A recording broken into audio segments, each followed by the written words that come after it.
ಕಳೆದು ಹೋದ ಮಗು. ವಸಂತ ಹಬ್ಬದ ಸಮಯದಲ್ಲಿ ಜನರೆಲ್ಲರೂ ಜಾತ್ರೆಗೆ ಹೋಗುತ್ತಿದ್ದರೆ ಒಬ್ಬ ಪುಟ್ಟ ಹುಡುಗ ತನ್ನ ತಂದೆ ತಾಯಿಯ ಜೊತೆಗೆ ಉತ್ಸವಕ್ಕೆ ಹೋಗುತ್ತಿದ್ದಾನೆ. ದಾರಿಯ ಉದ್ದಕ್ಕೂ ಆಟಿಕೆ ಅಂಗಡಿಗಳು ನೋಡಿ ಅವನು ಹಿಂದೆ ಬೀಳುತ್ತಾನೆ. ಅಂದರೆ ದಾರಿ ಉದ್ದಕ್ಕೂ ಆ ಕಡೆ ಈ ಕಡೆ ಅಂಗಡಿ ಆಟ ಸಾಮಾನು ಎಲ್ಲ ಇಟ್ಕೊಂಡಾಗ ಅವನು ಅದನ್ನ ನೋಡ್ಕೊಂಡು ಹಿಂದೆ ಬೀಳ್ತಾನೆ.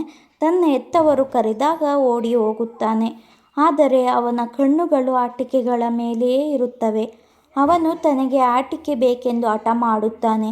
ಆದರೆ ಅವನ ತಂದೆ ಎಂದಿನಂತೆ ಕೋಪದಿಂದ ನೋಡುತ್ತಾರೆ ಮತ್ತು ತಾಯಿ ಬೇರೆಡೆ ಗಮನ ಸೆಳೆಯಲು ಪ್ರಯತ್ನಿಸುತ್ತಾರೆ.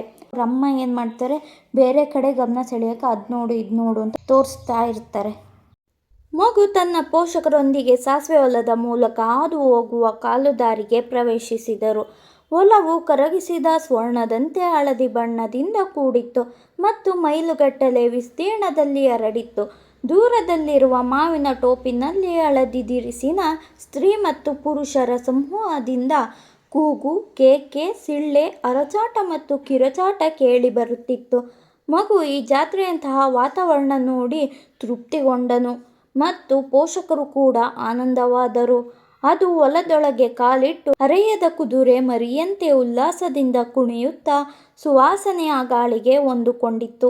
ನವಿರಾದ ಕೆನ್ನೀಲಿ ರೆಕ್ಕೆಗಳ ಕೂಡತಿ ಹುಳುವಿನ ಗುಂಪು ಮತ್ತು ಜೇನುನೊಣಗಳು ಹೂವಿನ ಮಧು ಹೀರುತ್ತಿದ್ದವು. ಮಗು ಅವುಗಳನ್ನು ಹಿಡಿಯಲು ಓಡಿತು ಮತ್ತು ಒಂದನ್ನಾದರೂ ಹಿಡಿಯಲು ಪ್ರಯತ್ನಿಸಿತು, ಆದರೆ ಅವು ಹಾರಿ ಹೋಗುತ್ತಿದ್ದವು. ದಾರಿ ಉದ್ದಕ್ಕೂ ಸಣ್ಣ ಕೀಟಗಳು ಮತ್ತು ಹುಳುಗಳು ನೋಡಿ ಹಿಂದುಳಿಯಿತು. ಪೋಷಕರು ಮಗುವನ್ನು ಟೋಪಿನಲ್ಲಿದ್ದ ಬಾವಿಯ ಬಳಿಗೆ ಕರೆದರು. ಟೋಪಿನಲ್ಲಿ ಅಶ್ವತ್ಥ, ಹಲಸು, ಬೇವು, ಚಂಪಕ ಮತ್ತು ಸೆರಿಷ್ ಮುಂತಾದ ಮರಗಳಿದ್ದವು. ಅವು ಹೂಗೊಂಚಲುಗಳ ಮೇಲೆ ನೆರಳು ಚೆಲ್ಲಿದ್ದವು. ಮಗು ಟೋಪಿನೊಳಗೆ ಕಾಲಿಡುತ್ತಿದ್ದಂತೆ ಹೂವಿನ ದಳಗಳು ಅದರ ಮೇಲೆ ಸುರಿದವು. ಮಗು ಹೂವಿನ ದಳಗಳನ್ನು ಆಯಲು ಪ್ರಯತ್ನಿಸುವಾಗ ಪರಿಮಳಗಳ ಕೂಗು ಕೇಳಿ ಪೋಷಕರ ಕಡೆ ಓಡಿತು. ಅವರು ಮಗುವನ್ನು ಹಿಡಿದು ಸಾಸಿವೆ ಹೊಲ ದಾಟಿ ಜಾತ್ರೆಗೆ ಬಂದರು. ಅವರ ಹಳ್ಳಿಯನ್ನು ಸಮೀಪಿಸುತ್ತಿದ್ದಂತೆ ಕಾಲುದಾರಿಗಳು ಜನರಿಂದ ತುಂಬಿ ತುಳುಕುತ್ತಿತ್ತು. ದಟ್ಟವಾದ ಜನಸಂದಣಿಯಿಂದ ಜಾತ್ರೆಯನ್ನು ನೋಡುತ್ತಾ ಸಮೋಹಿತವಾಯಿತು. ಮಗು ಸಿಹಿಖಾದ್ಯಗಳ ಅಂಗಡಿಯನ್ನು ನೋಡಿ ತನಗೆ ಇಷ್ಟವಾದ ಬರ್ಫಿ ಬೇಕೆಂದು ಮನಸ್ಸಿನಲ್ಲಿ ಅಂದುಕೊಂಡಿತು. ಆದರೆ ಪೋಷಕರು ಕೊಡಿಸುವುದಿಲ್ಲವೆಂದು ತಿಳಿದು ಕೇಳಲಿಲ್ಲ. ನಂತರ ಹೂವಿನ ಅಂಗಡಿಯ ಬಳಿ ಹೂವಿನ ಹಾರ ಬೇಕೆಂದು ಬಯಸಿತು. ಆದರೆ ಪೋಷಕರು ಅವು ಸಸ್ತಾ ಎಂದು ಹೇಳುತ್ತಾರೆಂದು ತಿಳಿದು ಕೇಳದೆ ಮುಂದೆ ಹೋಯಿತು. ಮಗು ಬಣ್ಣ ಬಣ್ಣದ ಬಲೂನ್ಗಳನ್ನು ನೋಡಿ ಆಸೆಪಟ್ಟಿತು. ಆದರೆ ಪೋಷಕರು ಆಟವಾಡಲು ನೀನೇನು ಹೇಳೆ ಕಿಸೆನಾ, ಅಂದರೆ ನೀನು ಚಿಕ್ಕ ಮಗುನಾ ಎನ್ನುತ್ತಾರೆಂದು ತಿಳಿದು ಮುಂದಕ್ಕೆ ಹೆಜ್ಜೆ ಹಾಕಿತು. ಕೊನೆಯಲ್ಲಿ ಒಬ್ಬ ಐಂದ್ರಜಾಲಿಕ ಕೊಳಲನ್ನು ಊದುತ್ತಾ ಸರ್ಪದೊಂದಿಗೆ ಆಟವಾಡುವುದನ್ನು ಮಗು ನೋಡಿತು. ಐಂದ್ರಜಾಲಿಕ ಅಂದರೆ ಸರ್ಪದ ಮಂತ್ರವಾದಿ. ಮಗು ಐಂದ್ರಜಾಲಿಕನ ಬಳಿ ಹೋಗಲು ಪ್ರಯತ್ನಿಸುತ್ತದೆ. ಆದರೆ ಪೋಷಕರು ಹೊರಟು ಸಂಗೀತ ಕೇಳಲು ಬಿಡರೆಂದು ಹಿಂಜರಿಯಿತು. ನಂತರ ಮಗು ರಭಸದಿಂದ ತಿರುಗುತ್ತಿರುವ ಸುತ್ತು ತಿರುಗಣಿ ಯಂತ್ರವನ್ನು ನೋಡುತ್ತಿತ್ತು. ಅದು ಪೋಷಕರ ಅನುಮತಿ ಕೇಳಲು ಧೈರ್ಯ ಮಾಡಿ, ನಾನು ತಿರುಗಣಿ ಮೇಲೊಂದು ಸುತ್ತು ಹಾಕುವೆ ಅಪ್ಪ ಅಮ್ಮ ಎಂದು ಗೋಗರೆಯುತ್ತಿತ್ತು.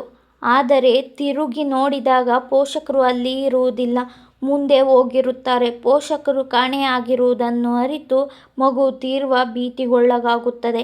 ಗಾಬರಿಗೊಂಡು ಮಗು ಅಳುತ್ತಾ ಕಕ್ಕಾಬಿಕ್ಕಿಯಾಗಿ ಅತ್ತಿತ್ತ ನೋಡುತ್ತದೆ. ಅಪ್ಪ ಅಮ್ಮ ಎಂದು ಕೂಗುತ್ತದೆ. ಅದರ ಹಳದಿ ಮುಂಡಾಸು ಬಿಚ್ಚಿ ಹೋಗುತ್ತದೆ. ದೇಹದ ಬೆವರಿನೊಂದಿಗೆ ಧೂಳು ಮೆತ್ತಗೊಂಡು ಮಾಸಿದವು. ಅದರ ದೇಹಾಕೃತಿ ಸೀಸದ ಮೊತ್ತದಂತೆ ಭಾರವಾಯಿತು. ಈಗ ದೇವಾಲಯದ ಜನಸಂದಣಿಯಲ್ಲಿ ಮಗು ತನ್ನ ತಂದೆ ತಾಯಿಯನ್ನು ಹುಡುಕಲು ಪ್ರಯತ್ನಿಸುತ್ತದೆ. ಜನರ ನೂಕುನುಗ್ಗಿನಲ್ಲಿ ಸಿಲುಕಿ ಮಗು ತೊಂದರೆಗೆ ಒಳಗಾಗುತ್ತದೆ.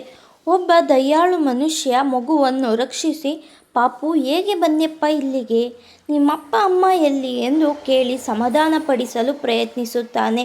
ಆದರೆ ಮಗು ನಿರಂತರವಾಗಿ ಅಮ್ಮ ಬೇಕು ಅಪ್ಪ ಬೇಕು ಎಂದು ಅಳುತ್ತಲೇ ಇರುತ್ತದೆ. ಒಬ್ಬ ದಯಾಳು ವ್ಯಕ್ತಿ ಅಳುತ್ತಿದ್ದ ಮಗುವನ್ನು ಆವಾಡಿಗನ ಬಳಿ ಕರೆದೊಯ್ಯುತ್ತಾನೆ. ಆದರೆ ಮಗು ತನ್ನ ಕಿವಿಗಳನ್ನು ಮುಚ್ಚಿಕೊಂಡು ಅಳುತ್ತಲೇ ಇರುತ್ತದೆ. ನಂತರ ಆತ ಬಲೂನ್ ಮಾರುವವನ ಬಳಿ ಕರೆದೊಯ್ಯುತ್ತಾನೆ. ಕಾಮನಬಿಲ್ಲಿನ ಬಲೂನ್ ತೋರಿಸಿದರೂ ಮಗು ಮುಖ ತಿರುಗಿಸಿ ಅಳುತ್ತದೆ. ಹೂವಾಡಿಗನ ಬಳಿ ಹೂವಿನ ಹಾರ ತೊಡಿಸಲು ಪ್ರಯತ್ನಿಸಿದಾಗಲೂ ಮಗು ಮೂಗು ಸಿಡಿಸಿ ಪಕ್ಕಕ್ಕೆ ಹೊರಳುತ್ತದೆ. ಕೊನೆಯ ಪ್ರಯತ್ನವಾಗಿ ಮಿಠಾಯಿ ಅಂಗಡಿಗೆ ಕರೆದೊಯ್ದು ಸಿಹಿ ತಿಂಡಿ ಕೇಳಿದರೂ ಮಗು ಜೋರಾಗಿ ಬಿಕ್ಕಳಿಸುತ್ತಾ ಅಮ್ಮ ಬೇಕು, ಅಪ್ಪ ಬೇಕು ಎನ್ನುತ್ತದೆ. ಮಗು ತನ್ನ ಹೆತ್ತವರನ್ನು ಬಿಟ್ಟು ಬೇರೇನನ್ನೂ ಬಯಸುವುದಿಲ್ಲ ಎಂಬುದು ಕಥೆಯ ಮುಖ್ಯ ತಿರುಳು.